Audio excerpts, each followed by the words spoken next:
হাদিকে হিট হত্যাকাণ্ডের সঙ্গে জড়িত যে মোটরসাইকেল সন্দেহভাজন হলেও সেই মোটরসাইকেলের মালিককে গ্রেপ্তার করেছে পুলিশ, এমন একটি খবর গণমাধ্যমে দিয়েছে।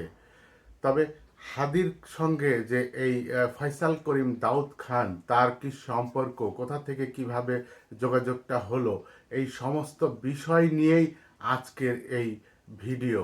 তবে তার আগে স্মরণ করতে চাই, আজ 14 ডিসেম্বর শহীদ বুদ্ধিজীবী দিবস।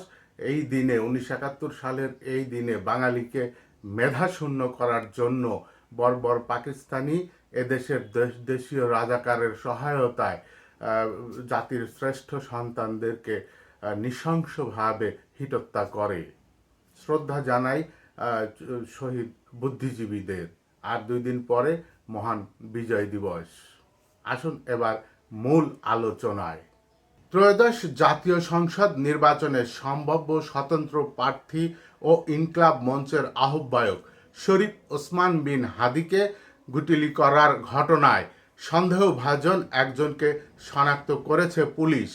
বলা হচ্ছে এই ব্যক্তির নাম ফয়সাল করিম মাসুদ ওরফে দাউদ খান।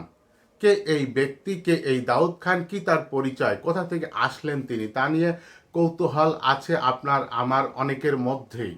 তো আমাদের দৈনিক প্রথম আলো খোঁজ খবর নিয়ে জানতে পেরেছে ফয়সাল করিম নামের এই ব্যক্তি কার্যক্রম নিষিদ্ধ আওয়ামী লীগের ভাতৃপ্রতিম সংগঠন ছাত্রলীগের, এখন যেটা নিষিদ্ধ সেই ছাত্রলীগের রাজনীতির সঙ্গে জড়িত ছিলেন। 2019 সালের 11 মে ঘোষিত ছাত্রলীগের পূর্ণাঙ্গ কমিটির তিনি সদস্য হয়েছিলেন। তার পুরো নাম ফয়সাল করিম দাউদ খান। এরকম ছাত্রলীগের মধ্যে কিন্তু অনেকেই আছে, আমরা জানি যে কারা কারা ছাত্রলীগের ছিল। এখন তারা প্রকাশ্য বের হয়ে আসছে, তারা বলছেন তারা কি কি করেছেন না করেছেন, কারা হেলমেট বাহিনী ছিলেন।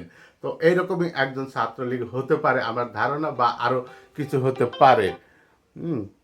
ওসমান বিন হাদির প্রতিষ্ঠান ইনকিলাব কালচারাল সেন্টার সহ বিভিন্ন জায়গায় তার সঙ্গে এই ফয়সাল করিমের সাম্প্রতিক সময়ের কিছু ছবিও রয়েছে। সেই ছবিগুলিতে থাকা ফয়সাল করিমের সঙ্গে ওই গুটুলি করা ব্যক্তির চেহারার সাদৃশ্য থাকায় গুটুলি ছোড়ার ঘটনায় তাকেই সন্দেহ করা হচ্ছে। এ নিয়ে সামাজিক যোগাযোগ মাধ্যম, ফেসবুক, বিভিন্ন মাধ্যম বা গণমাধ্যমেও প্রতিবেদন প্রকাশিত হয়েছে। এরই মধ্যে এক ব্যক্তির ছবি গণমাধ্যমে পাঠিয়েছেন ঢাকা মহানগর পুলিশ ডিএমপি। ডিএমপি বলছে যে এই ওসমান হাদির উপর গুটুলি করার সিসিটিভির ক্যামেরা ফুটেজ বিশ্লেষণ করে এই ব্যক্তিকে শনাক্ত করা হয়েছে। তার ব্যাপারে তথ্য দিতে সবাইকে অনুরোধ জানিয়েছে ডিএমপি। এটা খুবই একটা ভালো দিক যে ডিএমপি সাধারণ মানুষের সহযোগিতা চেয়েছেন, যে যদি কোনো মানুষ তথ্য দিতে পারে তাহলে তো খুবই ভালো হয়, জিনিসটা কাজটা সহজ হয়ে যাবে। সে কারণে ডিএমপি এমন ঘোষণা দিয়েছেন। এছাড়াও ওসমান হাদিকে গুটিলি করা ব্যক্তিকে ধরিয়ে দিতে পারলে 50 লাখ টাকা পুরস্কার ঘোষণা দিয়েছে স্বরাষ্ট্র উপদেষ্টা লেফটেন্যান্ট জেনারেল অবসরপ্রাপ্ত জাহাঙ্গীর আলম চৌধুরী। ফয়সাল করিম সম্পর্কে যা জানা গেল, পেশাদারদের যোগাযোগ সাইট লিঙ্ক ইনে ফয়সাল করিমের নামে একটা প্রোফাইল আছে। সেই অ্যাকাউন্ট যে ফয়সাল করিমেরই তা মহানগর উত্তর ছাত্রলীগের সাবেক এক নেতা নিশ্চিত করেছেন প্রথম আলোকে। লিঙ্ক ইনে ফয়সাল করিম নিজেকে অ্যাপেল সফট আইডি, ওয়াইসিইউ টেকনোলজি ও অ্যানালিস্ট ওয়ার্ক নামে 3টি প্রতিষ্ঠানের মালিকানা হিসেবে উল্লেখ করেছেন। লিঙ্কডইন প্রোফাইলের তথ্য অনুযায়ী ফয়সাল করিম 2013 সালে ঢাকার একটি বেসরকারি বিশ্ববিদ্যালয় থেকে কম্পিউটার সায়েন্সে স্নাতক সম্পন্ন করেছেন। পরে আরেকটি বিশ্ববিদ্যালয় থেকে তিনি MBA করেছেন বলে সেখানে উল্লেখ রয়েছে।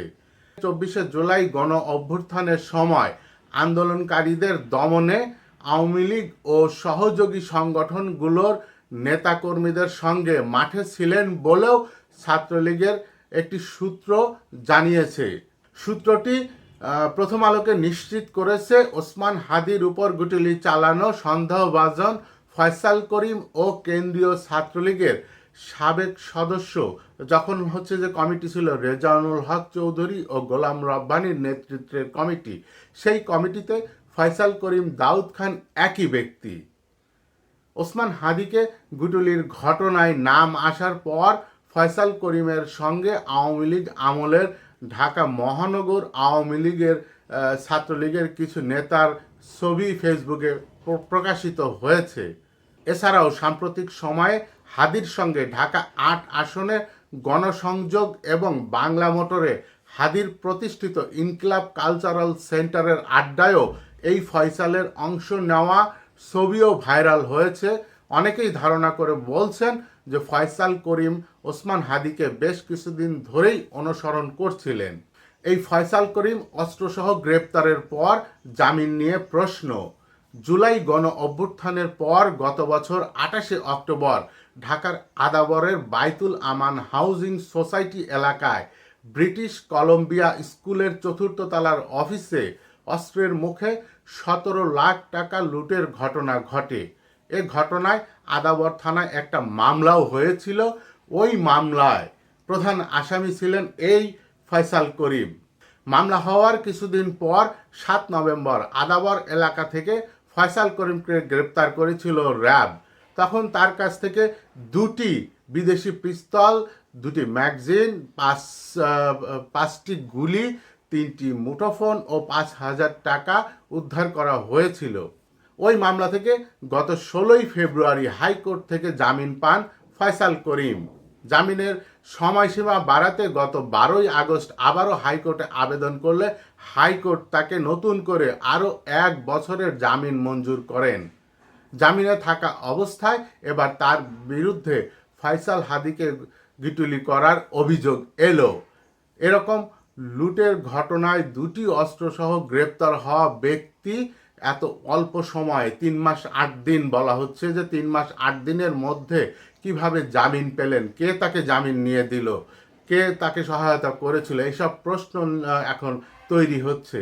এ নিয়ে সামাজিক যোগাযোগ মাধ্যম বিভিন্ন জায়গায় আলোচনা সমালোচনা হচ্ছে যে এই ফয়সাল করিমকে হাইকোর্ট থেকে কে জামিন নিয়ে দিল, কে ১ বছরের জামিন নিতে সহায়তা করলো, আদালতকে কিভাবে বোঝালো, কে বোঝালো, এইসব নিয়ে নানা ধরনের জল্পনা কল্পনা এখন চলছে। তবে সে যাই চলুক, পুলিশ তার কাজ করবে, কিন্তু আমরা প্রার্থনা করি ওসমান হাদি ফিরে আসুক, তার যেন এরকম একটা করুণ পরিণতি না হয়।